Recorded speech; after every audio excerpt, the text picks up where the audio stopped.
आकाशवाणी भोपाल से प्रस्तुत हैं प्रादेशिक समाचार।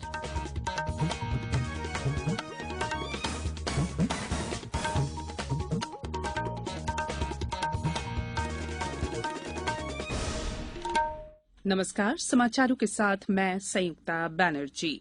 सबसे पहले इस बुलेटिन के मुख्य समाचार। घर घर जाकर मतदाता पर्ची वितरित की जाए, राज्य निर्वाचन आयुक्त ने दिए निर्देश। प्रदेश में प्री मानसून गतिविधियां जारी, 15 जून के बाद आ सकता है मानसून। और पैरा निशानेबाजी विश्व कप में भारत का शानदार प्रदर्शन जारी, मनीष नरवाल, सिंहराज अधाना और निहाल सिंह ने रजत पदक जीते। अब समाचार विस्तार से। राज्य निर्वाचन आयुक्त बसंत प्रताप सिंह ने सभी कलेक्टर और जिला निर्वाचन अधिकारियों को निर्देशित किया है कि नगरीय निकायों के सभी मतदाताओं को घर घर जाकर मतदाता पर्ची का वितरण करना सुनिश्चित करें। उन्होंने कहा कि ये कार्रवाई मतदान दिनांक के पहले कर ली जाए। नगरीय निकायों में प्रथम चरण का मतदान 6 जुलाई और दूसरे चरण का मतदान 13 जुलाई को है। मतदाता जागरूकता अभियान के बारे में राज्य निर्वाचन आयुक्त ने कलेक्टर और जिला निर्वाचन अधिकारियों को निर्देशित किया है कि पंचायत और नगरीय निकाय निर्वाचन के लिए मतदाता जागरूकता अभियान की कार्य योजना बनाकर उसका क्रियान्वयन करें। साथ ही मतदाता जागरूकता अभियान से संबंधित कराई गई गतिविधियों की जानकारी आयोग को भेजे। विस्तृत कार्य योजना आयोग द्वारा सभी जिलों को भेजी गई है। इसी के आधार पर जिला स्तर की कार्य योजना बनाई जाए। मुख्यमंत्री शिवराज सिंह चौहान ने कहा है कि किसी भी स्तर पर योजनाओं की मॉनिटरिंग होती है तो कार्य ठीक होने लगते हैं।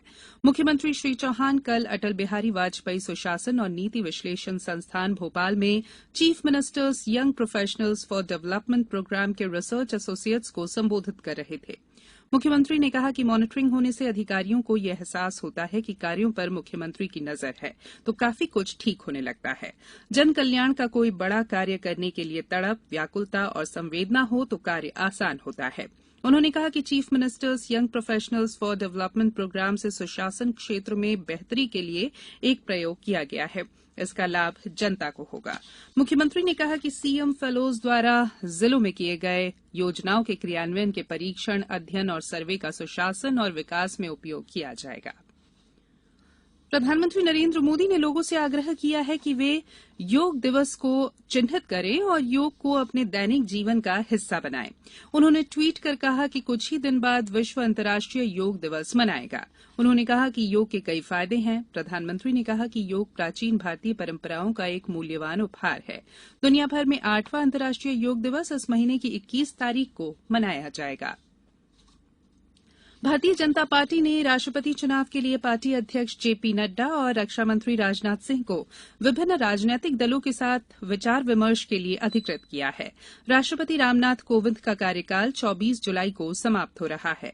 भारतीय जनता पार्टी ने एक बयान में कहा कि दोनों वरिष्ठ पार्टी नेता राष्ट्रीय जनतांत्रिक गठबंधन एनडीए, संयुक्त प्रगतिशील गठबंधन यूपीए और अन्य राजनीतिक दलों और निर्दलियों से राष्ट्रपति चुनाव को लेकर विचार विमर्श करेंगे। ये समाचार आप आकाशवाणी भोपाल से सुन रहे हैं। हमारे समाचारों को अब आप कभी भी और कहीं भी अपनी सुविधा के अनुसार सुन सकते हैं। ये समाचार बुलेटिन यूट्यूब, ट्विटर और फेसबुक पर AIR न्यूज भोपाल पेज पर सुने जा सकते हैं। इसके अलावा आप हमारी वेबसाइट newsonair.com पर या AIR न्यूज ऐप पर भी समाचार सुन सकते हैं। ब्रेक के बाद बुलेटिन में एक बार फिर आप सभी का स्वागत है। मुख्यमंत्री शिवराज सिंह चौहान ने कहा है कि महिलाओं के विरुद्ध अपराध घटित करने वाले असामाजिक तत्वों के खिलाफ कठोरतम कार्रवाई की जाए। पिछले दिनों भोपाल में हुई एक घटना के संबंध में मुख्यमंत्री श्री चौहान ने कल अधिकारियों को ये निर्देश दिए। गौरतलब है कि राजधानी भोपाल में बीते शनिवार को एक घटना में एक महिला पर कुछ बदमाशों ने ब्लेड से हमला कर उन्हें गंभीर रूप से घायल कर दिया था।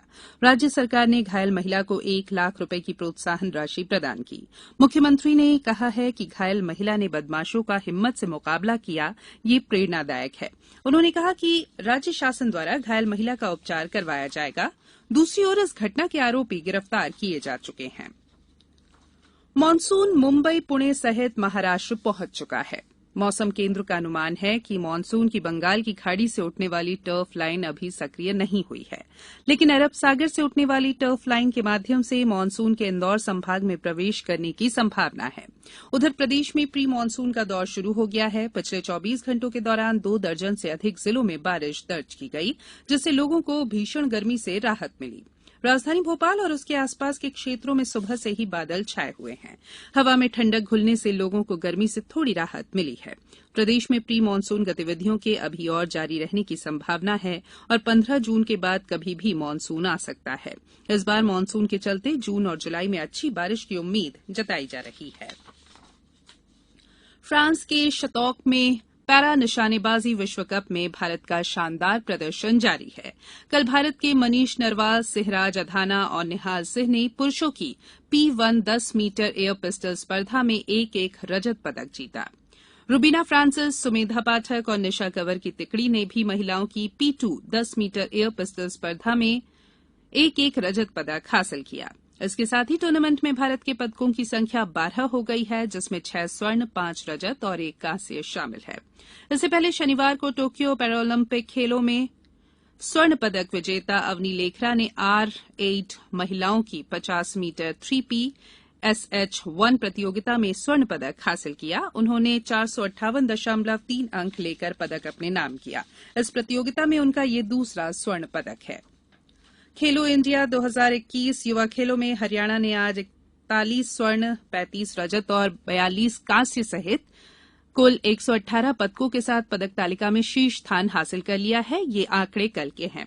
महाराष्ट्र 41 स्वर्ण, 35 रजत और 30 कांस्य पदकों के साथ फिर से दूसरे स्थान पर आ गया है। कर्नाटक 21 स्वर्ण, 16 रजत और 23 कांस्य पदक के साथ तीसरे स्थान पर बना हुआ है। मणिपुर 17 स्वर्ण, 3 रजत और 5 कांस्य के साथ चौथे स्थान पर और केरल 16 स्वर्ण, 16 रजत और 13 कांस्य पदक के साथ 5वें स्थान पर है। दक्षिण अफ्रीका ने दूसरे T20 अंतर्राष्ट्रीय मैच में भारत को 4 विकेट से हराकर 5 मैचों की श्रृंखला में 2-0 की बढ़त ले ली है। कल रात कटक के बाराबत्ती स्टेडियम में पहले बल्लेबाजी करते हुए भारत ने निर्धारित 20 ओवर में 6 विकेट पर 148 रन बनाए। दक्षिण अफ्रीका के एनरिच नोत्से ने 2 खिलाड़ियों को आउट किया। जवाब में दक्षिण अफ्रीका ने 18 ओवर और 2 गेंद में ही 6 विकेट के नुकसान पर आसानी से लक्ष्य हासिल कर लिया।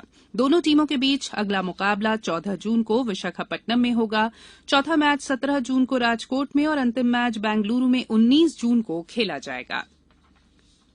अब कुछ समाचार संक्षेप में। खंडवा में रिटर्निंग अधिकारी और सहायक रिटर्निंग अधिकारियों का प्रशिक्षण आज कलेक्ट्रेट सभाकक्ष में सुबह 10:30 बजे से शाम 4 बजे तक आयोजित होगा। विश्व बाल श्रम निषेध दिवस के उपलक्ष्य में कल ग्वालियर में विधिक जागरूकता शिविर लगाया गया।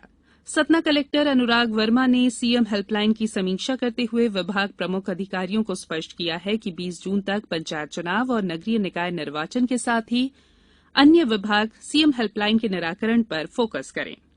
राजगढ़ कलेक्टर और जिला निर्वाचन अधिकारी हर्ष दीक्षित के निर्देशानुसार नगरीय निकाय और पंचायत चुनाव के लिए गठित होने वाले मतदान दलों को जिला पंचायत राजगढ़ में प्रशिक्षण दिया गया।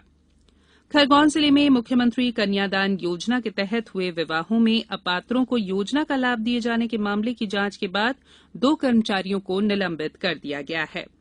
और मुरैना में 6 बीज विक्रय संस्थाओं के बीज अमानक पाए जाने पर किसान कल्याण तथा कृषि विकास विभाग ने 6 फर्म्स के वैधता पंजीयन तत्काल प्रभाव से निलंबित कर दिए हैं। अंत में बुलेटिन के मुख्य समाचार एक बार फिर। घर घर जाकर मतदाता पर्ची वितरित की जाए, राज्य निर्वाचन आयुक्त ने दिए निर्देश। प्रदेश में प्री मानसून गतिविधियां जारी, 15 जून के बाद आ सकता है मानसून। और पैरा निशानेबाजी विश्व कप में भारत का शानदार प्रदर्शन जारी, मनीष नरवाल, सिहराज अधाना और निहाल सिंह ने रजत पदक जीते। इस बुलेटिन में फिलहाल इतना ही। इजाजत दीजिए। नमस्कार।